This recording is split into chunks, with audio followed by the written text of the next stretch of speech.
April 30th, God does for us. Ongoing recovery is dependent on our relationship with a loving God who cares for us and will do for us what we find impossible to do for ourselves.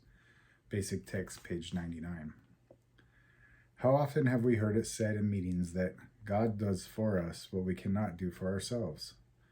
At times we may get stuck in our recovery, unable, afraid, or unwilling to make the decisions we know we must make to move forward. Perhaps we are unable to end a relationship that just isn't working. Maybe our job has become a source of too much conflict. Or perhaps we feel we need to find a new sponsor but are afraid to begin the search. Through the grace of our higher power, unexpected change may occur in precisely the area we felt unable to alter. We sometimes allow ourselves to become stuck in the problem instead of moving forward toward a solution. At these times, we often find that our higher power does for us what we cannot do for ourselves. Perhaps our partner decides to end our relationship. We may get fired or laid off. Our sponsor tells us that he or she can no longer work with us, forcing us to look for a new one. Sometimes what occurs in our lives can be frightening, as change often seems. But we also hear that God never closes a door without opening another one. As we move forward with faith, the strength of our higher power is never far from us. Our recovery is strengthened by these changes. Just for today, I trust that the God of my understanding will do for me what I cannot do for myself. I am Herb the Addictaholic. This is Just for Today. And it's happened more times than I can count in my life where,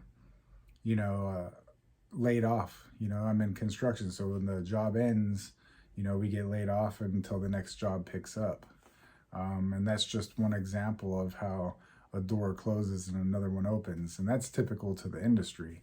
But there's been times where, I've been laid off at other jobs that I thought was going to be a career, only to get a job that paid more and was more enjoyable, had a better atmosphere, and it seems like the more I try to hang on to something like a job or a relationship or whatever, because of fear of change, the worse that thing becomes. And the minute I don't care, in a good way, the minute I stop holding on so tightly and I let go, things unfold as they should, and it's always a more graceful transition. And that's all I can hope for today, being clean, is for graceful transitions, because life is full of transition in every way, shape, or form. It's nice to have consistency. It's nice to have, things that we can expect to be the same day to day. But expectation leads to disappointment, so I try not to expect anything to remain the same. And a song might stay the same. It's the same song if you have a good recording and you listen to it over the course of 10 years, but even then I hear new parts of the song. I hear a word that I didn't hear before, or a sentence makes sense in a different way to me. One of the lines, one of the lyrics, I'm like, oh, I never thought of it that way.